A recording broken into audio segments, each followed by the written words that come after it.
Assalamualaikum dan salam Malaysia Madani. 29 Februari 2024 kembali membicarakan 5 berita pilihan dalam berita 5 at 5. Transformasi ekonomi Bumiputera telah diperkenalkan hari ini sebagai langkah penting untuk menjamin keterlibatan dan hak-hak Bumiputera dalam struktur ekonomi negara Malaysia. Timbalan Perdana Menteri Datuk Seri Ahmad Zaid Hamidi menegaskan keseriusan transformasi ekonomi Bumiputera sebagai sebuah dasar yang berbeza dengan dasar ekonomi baru era 60-an pada Kongres Ekonomi Bumiputera 2024 hari ini. Katanya dengan wujud 3 teras utama termasuk keadilan sosioekonomi, kemampanan negara bangsa dan kemakmuran serta kesejahteraan rakyat, KEB diharapkan dapat mempromosikan sinergi antara Bumiputera dan bukan Bumiputera dalam aktiviti ekonomi. Beliau yang juga Presiden UMNO menegaskan pentingnya mengubah ekonomi kaum di masa lalu dan memastikan Bumiputera tidak dipinggirkan dalam peluang-peluang ekonomi yang baru. Dalam ucapan itu juga beliau menyatakan kerajaan sedang berusaha untuk memperkasakan penyertaan, pemilikan dan penguasaan Bumiputera dalam sektor ekonomi serta memastikan akses yang lebih baik bagi mereka dalam perkembangan ekonomi dan teknologi terkini.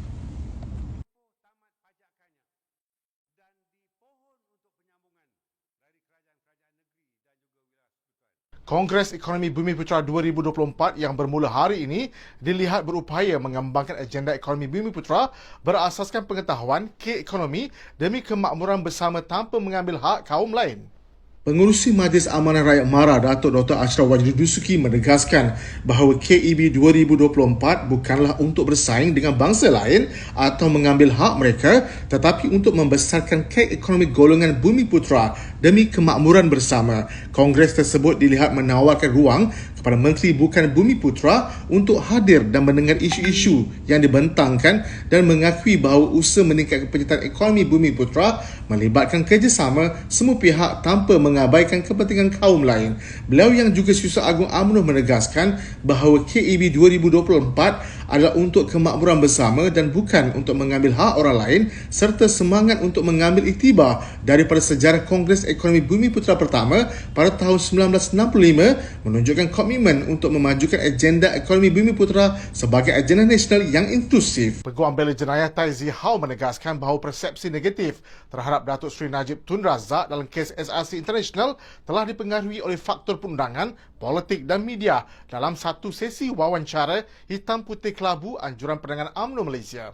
Beliau berpendapat bahawa tuduhan yang dicipta terhadap Datuk Seri Najib Tun Razak sebagai seorang pemimpin korupsi adalah tidak benar dan persepsi yang mengatakan beliau menggunakan dana SRC International untuk tujuan peribadi juga adalah tidak benar. Menurutnya, persepsi masyarakat terhadap Datuk Seri Najib telah disalah tafsir dan tercemar oleh pengaruh media dan bercampur aduk dengan perundangan dan politik.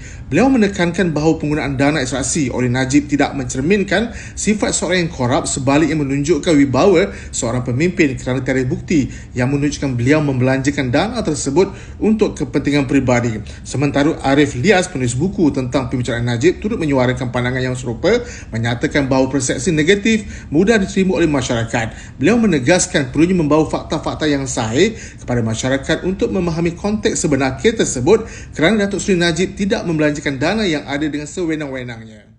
Ahli Majlis Kerja Tinggi UMNO Datuk Muhammad Razlan Rafi menyarankan agar jentera perangan parti untuk mengubah pendekatan dalam menangani naratif negatif yang disebarkan oleh pihak pembangkang. Menekankan pentingnya UMNO dan Barisan Nasional untuk menyampaikan maklumat yang benar dan tepat kepada rakyat bagi menangkis tuduhan dan gelombang fitnah palsu terhadap mereka selama ini. Beliau tegas menyatakan pendurannya bahawa UMNO tidak pernah mengkhianati kepercayaan rakyat dan tuduhan yang dilemparkan tidak berasas, kononnya parti itu sedang mengadakan hak-hak orang Melayu. Tambahnya, pihak pembangkang tidak terus mencipta fitnah untuk merosakkan imej UMNO dan Barisan Nasional. Justru beliau menegaskan perlunya jentera perangan parti untuk bertindak secara proaktif dan responsif dalam menangani serangan-serangan tersebut. Beliau berharap agar parti dapat mencipta naratif yang baik untuk rakyat Malaysia sekaligus menegaskan bahawa hanya dengan menyebarkan maklumat yang benar dan tepat saja mereka dapat mencapai kemenangan. Datuk Dr. Muhammad Puan Zarkashi, Ahli Majlis Kerja Tinggi UMNO, mengkritik sikap pembangkang yang cuba membawa budaya tidak sihat dalam persidangan Dewan Rakyat kerana tidak mematuhi titah yang di-Pertuan Agong dan peraturan persidangan.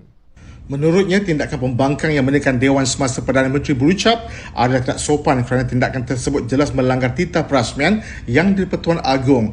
Beliau yang juga ahli Dewan Undangan Negeri Dun Rengit berharap Yang Ketua Dewan Rakyat menyemak semula Peraturan Mesyuarat 44/2 dan mempersoal semula kewajaran ahli yang digantung ditarik balik segala kemudahan mereka dalam tempoh pergantungan itu. Terdahulu pada persidangan lalu, pembangkang bertindak keluar Dewan selepas mendakwa kerajaan tidak mengikut aturan urusan mesyuarat di Dewan Rakyat. Perkara tersebut tercetus apabila Datuk Seri Taufiq Hassan bertindak bangun mempertikaikan dengan menyatakan mereka terkejut kerana tidak sebarang notis diberikan selepas speaker berkeras membenarkan slot diberikan kepada Perdana Menteri Datuk Seri Anwar Ibrahim bagi menyampaikan ucapan junjung kasih kepada Yang Pertuan Agong.